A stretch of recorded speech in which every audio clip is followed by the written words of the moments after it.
Hi everyone, and welcome back. Let's continue to go through part 6 of the notes, and let's just finish up this section, and that'll be it for this note packet. So awesome. So again, last video we introduced using the inverse trig function, so sine -1, cosine -1, tangent -1, to figure out angle measures. And so we're going to continue that today, and then many of these problems later on, we have to kind of decide. Do we want to find an angle measure? Then we should use the inverse. Do we want to find a side length? Then we should use the regular function, and we'll talk about making that distinction.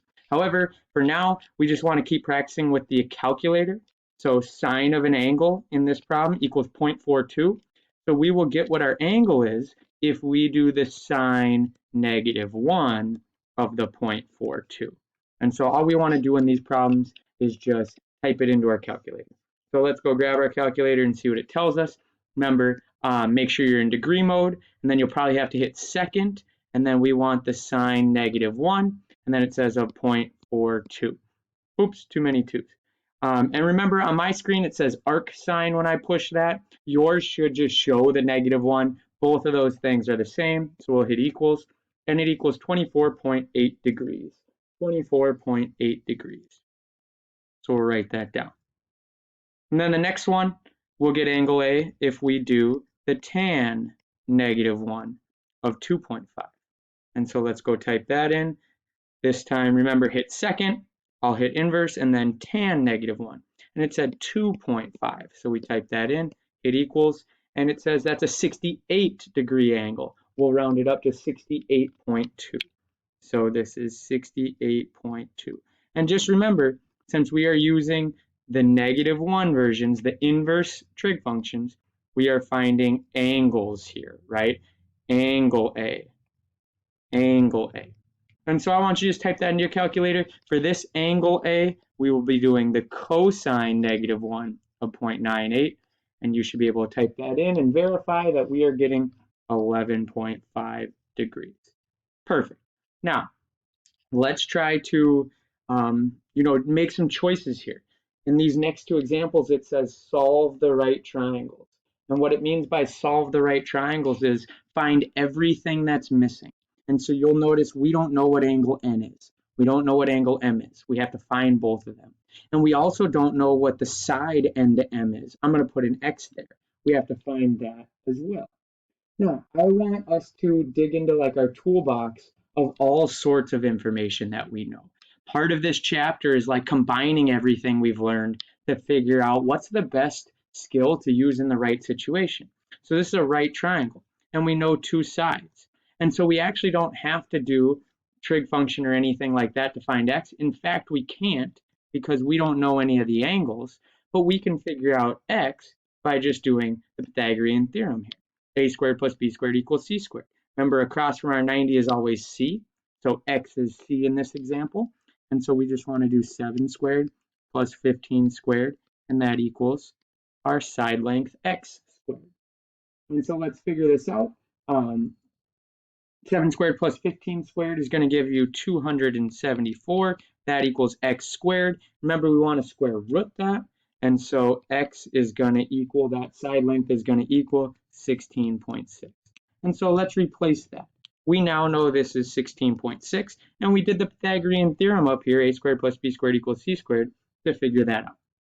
Now what we need to do is figure out our two angles. And so that's going to require what we were doing up here. Trig function with a -1, inverse trig function to find an angle. Let's say we want to start with n. So let's look across. We need opposite, adjacent, and hypotenuse. 7's opposite. Hypotenuse is our 16.6, which we rounded, by the way, which makes 15 our adjacent. And so I want to work with 7 and 15 because those numbers were given to me. They were not rounded, so I'll get an exact answer here. And so if I'm working with 7 and 15, I'm working with opposite and adjacent. That's tangent, TOA.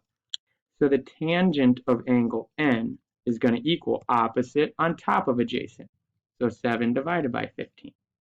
And so then angle N itself, we get that when we do the tan -1 of 7 divided by 15. And when we type that into our calculator, I believe you can do that at this time. That's going to tell us Actually, let me just verify real quick. Let me double check.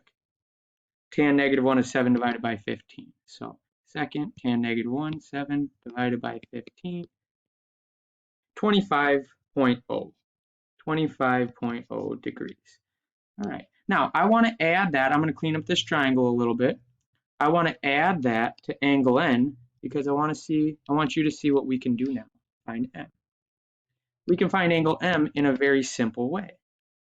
The reason is we know two angles, right? And this one's 90.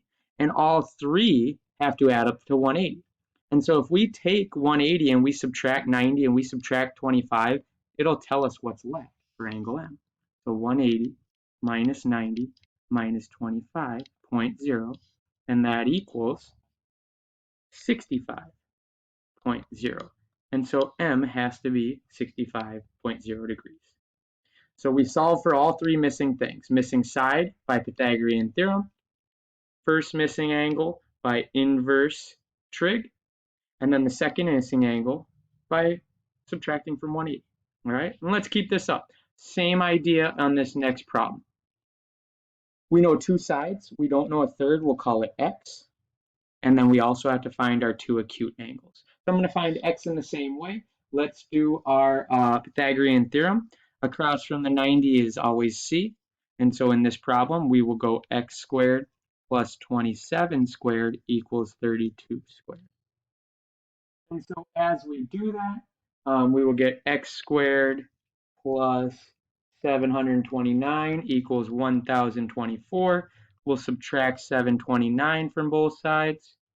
X squared is going to equal 295. And then we take the square root, and that tells us that x, which is the side s to t, is going to equal 17.2. Perfect. Now that's a side, and so I'm going to replace that over here, 17.2. Now we need to find the angles. So let's say we want to start with angle T, for example. Angle T. So we're going to work with sine, cosine, tangent here. So let's figure out opposite, which is 27. Hypotenuse is where our C was, 32. And our new one, that's our adjacent. Now we don't want to use the new one because we rounded it. So we want to use 27 and 32, which means opposite and adjacent. So that is sine. So if we're looking for angle T, we're going to do the sine of angle T equals opposite divided by hypotenuse. So 27 over 32. And then to get angle T, we just do the sine negative 1 of that fraction. And when we type that into our calculator, 32. When we type that into our calculator, we should be getting 57.5 degrees. Perfect. So let's add 57.5 and clean up this mess a little bit. 57.5. And so now we can get R by subtracting the other two from 180. Remember, there's a 90 in there, so we got to subtract that as well. So 180 minus 90 minus 57.5. And that's going to equal 32.5 degrees. Perfect. And that's what solving a right triangle means. Generally, you'll have three pieces of information. Your 90-degree angle, and then two sides. And then you got to find three others. Or you'll have 90-degree angle and another angle on one side, and you got to find an angle and two sides. And we'll talk about that in just a second. All right, now let's do a word problem real quick. A 16-foot ladder is leaning against the wall. Here's our wall. I'm going to brick it again. I'm real good at that. Boom, boom, boom, boom, boom, boom, boom, boom. There's a brick wall. Ladder's leaning against it. That ladder is 16 feet. The base of the ladder is 4 feet from the wall, so there's a 4. What is the angle of elevation? Well, here's our 90. And remember, if 4 is the horizontal, then measuring up is the angle of elevation. So we are wondering what that angle is. For now, let's call it angle A. And so what we get to do here is find your 90, right? 16 is the hypotenuse. From angle A, opposite is the wall. We don't need that. There's no info there, so 4 is our adjacent. So if we're going to find an angle measure, we have to use sine, cosine, or tangent. It'll be the -1 version. And so we're going to have to use it based on adjacent and hypotenuse. That's cosine, right? Ka in SOHCAHTOA. So the cosine of A is going to be adjacent over hypotenuse, so 4 over 16. And so A itself will be, when we do the -1 of that fraction, and so if we type that into our calculator, we should be getting 75.5 degrees, and that means that the angle of elevation of that ladder is 75.5. All right, let's keep going. A couple more problems. We need to solve these right triangles. Now you'll notice this is similar to what we did up above, but now we only know one side and then two angles. And so we have to deal with that. Now, finding the third angle, so like finding angle T, is very simple in these diagrams because we know 2, we know this is 90, we know the other one's 48. So to find angle T, we can just do 180 minus 90 minus 48. So finding angle T is no problem. It's going to be 42 degrees. Now, finding the other sides takes a little bit more work. And this is going to remind you of a couple days ago when we introduced sine, cosine, tangent for the first time. We're not going to be finding angles anymore. We know all three angles. So we're going to use it to find sides. Maybe I'll call this one x, and I'll call our hypotenuse y. So let's base everything off the angle they've given us, and let's label opposite, hypotenuse, and adjacent. And so now if we want to find x, we need to work with opposite and our 13, right? Opposite and adjacent. So if we're going to find x, we want to do the tangent of 48, and then that equals, right? Tangent is TOA, so opposite over adjacent. So x over 13. And remember, this is from a couple days ago. This is from part 5. And so we know the angle measure. So we're not going to do the -1. We just want to get x by itself. And you get x by itself by multiplying both sides by what's in the bottom of the fraction. So multiply both sides by 13. And your 13's cancel. And it's going to leave us with 13 times the tangent of 48 equaling x. And we got to type that into our calculator now. So if we do that, just a reminder of the calculator, 13 tangent of 48, so we'll do 13 times, and this time we don't want the -1, so just the regular one, tangent of 48 equals, and it says 14.4. So we know that that side on the x is 14.4. And now we got to repeat this process with y. That's it.